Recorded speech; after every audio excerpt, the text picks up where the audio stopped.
आनंद आनंद परमानंद सतगुरु मंगलानंद जी साहिब सत्संग आश्रम डेरा सतगुरु प्रीतम जी साहिब धाम निगाना जिला भिवानी हरियाणा के सौजन्य से रचना का रहस्य मत मार्ग। मत दो हैं, संत मत जिसे दयाल मत कहते हैं, काल मत। संत मत दयाल मत जिस मत या मार्ग द्वारा जीवात्माओं सुरतों का सच्चा उद्धार या मुक्ति हो उसे संत मत कहते हैं। सूरतें जीवात्माएं सतलोक से सबद धार द्वारा उतार कर इस काल माया के देश में फंसा ली गई हैं, जो इसके द्वारा पुनः अपने धाम सतलोक को जा सकेंगे। ये सूरत सबद योग द्वारा ही संभव है। अतः सूरत शब्द योग मार्ग ही संत मत है। संत सतगुरु की एकमात्र रक्षक है, जो जीवों पे दया करते हैं, उन्हें मुक्ति की युक्ति सूरत शब्द योग मार्ग प्रदान करते हैं। इसलिए संत मत को दयाल मत भी कहते हैं। दूसरा काल मत। काल माया के अध्ययन उत्पत्ति और प्रलय या महाप्रलय के अंतर्गत मंडलों तक जीव आत्मा को ले जाने वाले मार्ग को काल मत कहते हैं।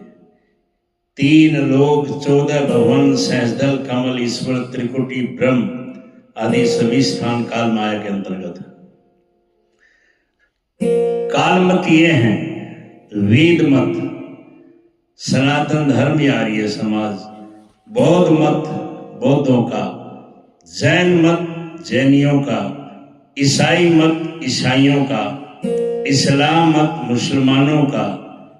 वेद मत में त्रिकुटी ब्रह्म यानी परमण तक का भेद है। वेद श्याम यजुर ऋग व अथर्ववेद में 80,000 श्लोक, कर्म कांड के 16,000, उपासना कांड के और सिर्फ 4,000 ज्ञान कांड के। त्रिकुटी ब्रह्म काल और माया का स्थान है। इस स्थान से 3 गुण सतोगुण रजोगुण तमोगुण और 4 वेदों की उत्पत्ति हुई है। जीवात्मा पर जड़ चेतन का प्रथम गांठ यहीं लगाई। इस स्थान पर पहुंचकर जीवात्मा को मुक्ति आवागमन से नहीं हो सकती है। ये प्राचीन मत है। इसे लोग उसे सनातन धर्म या मत कहते हैं। बौद्ध जैन इस्लाम व मत वगैरह भी ब्रह्म स्थान त्रिकुटी सहस्दल कमल तथा छठे चक्र स्थान तक के हैं, जो सभी उत्पत्ति और प्रलय के अंतर्गत है। इसके अलावा काल के और भी मत पंथ जारी हुए हैं, जिसे वाम पंथों और अघोर पंथियों आदि कहा जाता है। मंदिर में मूर्ति पूजा पिछले वक्त में ध्यान करने का थम अभ्यास मूर्ति के द्वारा कराया जाता था। मूर्तियों की बड़ी बड़ी आंखें बनाई जाती थी और उस पर नेत्रों की बाह्य दृष्टि को जमाकर मन की एकाग्रता की जाती थी। और जब यह अभ्यास कुछ बन जाता था तो फिर भीतर में ध्यान का अभ्यास कराया जाता था। इसलिए मंदिर और मूर्तियां बनने लगी। व्यास जी ने सर्वप्रथम जब लोगों के ध्यान अभ्यास ठीक से नहीं हो पाते थे तो बाहर से मूर्तियों द्वारा अभ्यास करना शुरू किया था, परंतु लोग अब उसे भूल गए और बाह्य पूजा आदि में फंस गए। कर्म 3 प्रकार के हैं: क्रियामान कर्म, प्रारब्ध कर्म, संचित कर्म। क्रियामान कर्म तन मन और इंद्रियों के द्वारा जो कुछ भी कर्म करते हैं क्रियामान कर्म कहलाता है। प्रारब्ध कर्म पूर्व जन्म में किए हुए कर्मों का जो फल इस शरीर द्वारा भोगने के लिए मिलता है उसे प्रारब्ध कर्म कहा जाता है। संचित कर्म क्रियामान कर्म फल इसी शरीर द्वारा भोग लिया जाता है और शेष दूसरे जन्म में भोगने के लिए संचय कर लिया जाता है, जिसे संचित कर्म कहते हैं। इसी प्रकार अनेक जन्मों के जो शुभ अशुभ कर्म संचय हो जाते हैं उसे बाह्य या संस्कार कहा जाता है। अच्छे बुरे कर्मों से ही जीवों को अच्छे बुरी योनियां प्राप्त होती हैं। कर्मों के अनुसार ही जीवों को फल प्रदान करने के लिए स्वर्ग नरक 4 खान लख 84 आदि की रचना की गई। शुभ या अशुभ कर्म अनुहारी इस देई फल हृदय विचारी, क्रम प्रधान विषम रचि राखा,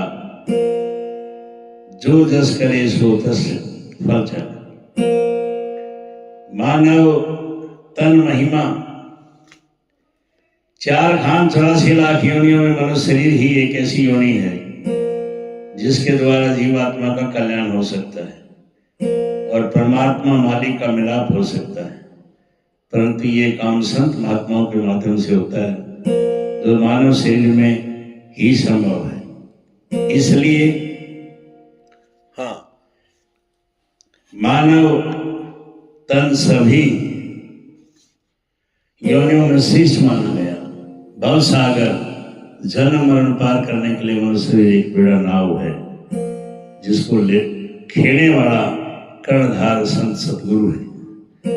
कर्णधार सदगुरु दृढ़ नावा, दुर्लभ साध सुलभ करियावा। ये मनुष्य बड़े भाग से लख 84 भुगतने के बाद मिलता है। इसको पाने के लिए चर सभी जीव तरसते हैं। बड़े भाग मानुष पावा, देवता सुर दुर्लभ सदग्रंथि गावा। नर तन संग नहीं कोने देहि, जीव चराचर याचते। ये देवताओं पर एक दुर्लभ बतला गया है क्योंकि स्वर्ग में बिना पुण्य समाप्त हुए ये मनुष्य शरीर पाने के अधिकारी नहीं, इसलिए इसकी महिमा सभी धर्म पुस्तकों में की गई। इसी शरीर से भगवान का भजन और उनका दर्शन होता है। वही मनुष्य शरीर सुंदर और पवित्र है जिसके द्वारा भगवान का भजन होता है। सोई पावन सोई सुभग शरीरा, जो तन पाए मुझे रघुवीरा। प्रभु भजन हो आत्म कल्याण का साधन है और आत्म कल्याण ही मनुष्य जीवन का एकमात्र उद्देश्य एवं लक्ष्य। लख 84 भरमत कर पद अटक्यो आए, अब के पासा ना पड़ा तो फिर 84 अतः जो जीते जी आत्म कल्याण कर लेता है उसका जीवन सार्थक है।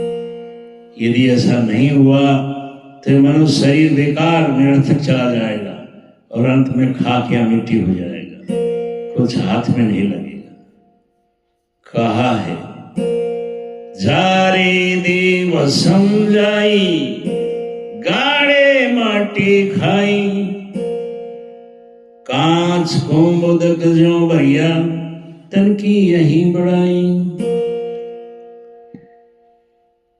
रात गवाई सोए कर, दिवस गवायो खाए, हीरा जन्म मोल था कोड़ी बदला जाए। ये मालूम होना चाहिए कि लख 84 के अंत में जीव में गाय अथवा बैल की योनि मिलती है जिसके बाद ही मनुष्य शरीर प्राप्त होता है। इसलिए हमारे धर्म शास्त्रों में गाय का बड़ा महत्व है और जिसकी रक्षा और सेवा आदि पर विशेष बल दिया गया है, परंतु लोग इसे भी भूलते जा रहे हैं। आनंद।